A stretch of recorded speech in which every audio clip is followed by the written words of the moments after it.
WX480X with the D-Star radio scanning net, continuing, and we're talking specifically about links to D-Star. If you go to the following website, www.dstarinfo.com, you will notice on the very, very top legend in brown between applications and reflectors the word nets.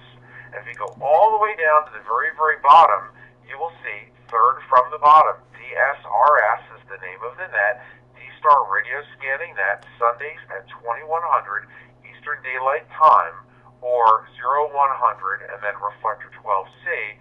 The 0100 is universal time, or UTC.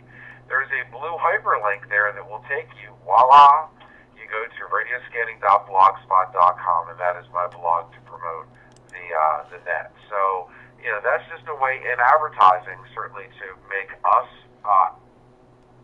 known in public within the D-Star community about the net. So, that is just an example of some of the brief links that relate to this. So remember, you can take a look at the ARRL site at www.arrl.net. Also for testing, I highly recommend the W5YI group. That's who I tested with several times in my life. Awesome organization at www.w5yi.com. And of course, the two that relate specifically to D-Star are www.dstarinfo.com.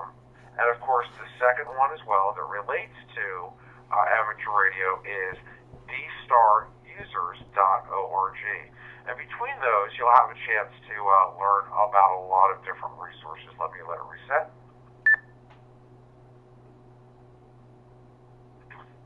And WX480X with the D-Star radio scanning net. Now in our 42nd edition, where we're talking about amateur radio.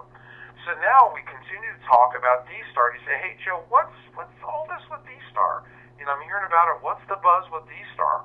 Well, first of all, a lot has changed in the amateur hobby in the 11 years I've been in it.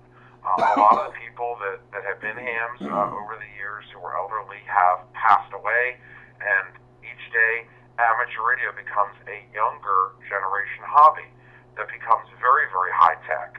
And if you are a high-tech type of a person, and I believe you very well may be if you listen to this net, then I would recommend you actually get into the hobby or come back into the hobby specifically through D-Star. There is a piece of equipment you can get called a DV dongle. That's DVDONGLE. All your major amateur radio stores have them. You can pick any one of a plethora of stores that exist out there via your Google search engine. I happen to like a store called Ham Radio Outlet, or HRO. The prices are excellent. The customer service is excellent. Here in Orlando, where I live, we happen to actually have an amateur radio store here. But, for worldwide presence, Ham Radio Outlet is awesome. Ask them, and they'll ship you a catalog, and you can take a look at all types of color pictures of equipment and what to get into. But I recommend you start with a piece of equipment. It's about a $200 piece of equipment, a little bit less, called a DV dongle, and that's what I'm using, and that will plug into the side of your computer with a USB port and a high-quality headset.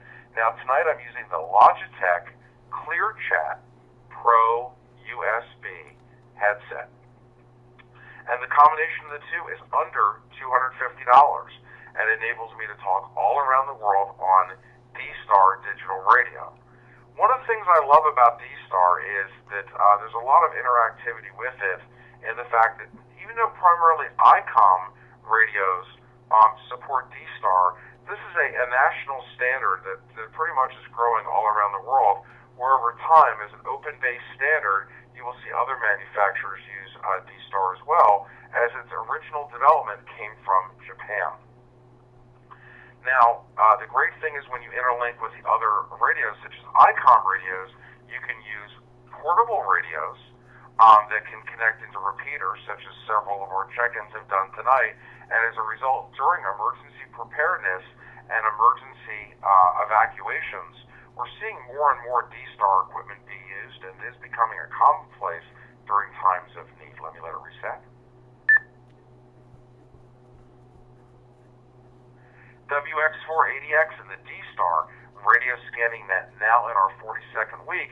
And if you're joining us tonight, we're talking about getting into amateur radio and specifically utilizing D-Star technology. And as more and more agencies look for grants and grant money to develop emergency communications, they lean towards D-Star. It's digital, it sounds clean. These new ICOM portable radios like the 92 Alpha Delta. You want to take a look at a really cool radio? Go into a Google search engine and type in the words ICOM IC, that's India Charlie 92AD, that's Alpha Delta. And IC 92AD is going to be the next radio I'm going to buy. And you want to see something really neat, check out the GPS optional speaker mic. They can track where you are in GPS in a speaker mic that's pretty much bulletproof. I mean, this is a waterproof mic. The whole radio alone is really dealt. It deals well in dealing with harm and stress of the physical radio casing in times of disaster. What I'm saying is you can beat the radio and really not worry about it. It can handle the abuse. It's very much so a mil-spec or military specification radio. The point is that when all this technology is used, the DV dongle, the bigger brother to that called the DVAP, DVAP, or the DVAP stands for access point.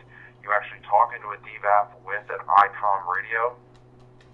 You have the ability to actually talk through amateur repeaters, and many of them are run on generator power. So as a result, again, when disasters strike, you have emergency communications when others do not. So D-Star is clearly becoming the premier disaster tool for emergency radio for local emergency preparedness facilities. Now, in addition to that, we also have HF, or high frequency communications, where we can talk all around the world. Now, next week, we're going to be talking about Amateur Radio Field Day in preparation of Field Day being the following weekend of June 25th and 26th. And that weekend, in 2 weekends, is going to be Field Day. And we're going to be talking all about Field Day next week and how you, if you're not a part of amateur radio or you are a part of amateur radio, can talk every band on amateur radio for the entire weekend and talk all around the world and contest. And you're going to learn of all the benefits of Field Day and how each spring, as hurricane season comes, we prepare for disasters by pulling all the equipment out that we have, making sure it works in preparation for Field Day. And WX480X of the D-Star radio scanning net. So as we finish up, please join us next week, again, where we talk about everything that is Field Day. And the subject matter is going to be Amateur Radio Field Day. Talk the world without a license for the entire weekend. Is there anyone that has any questions tonight here on the net regarding to the educational presentation that I just made about amateur radio? If so, please call now.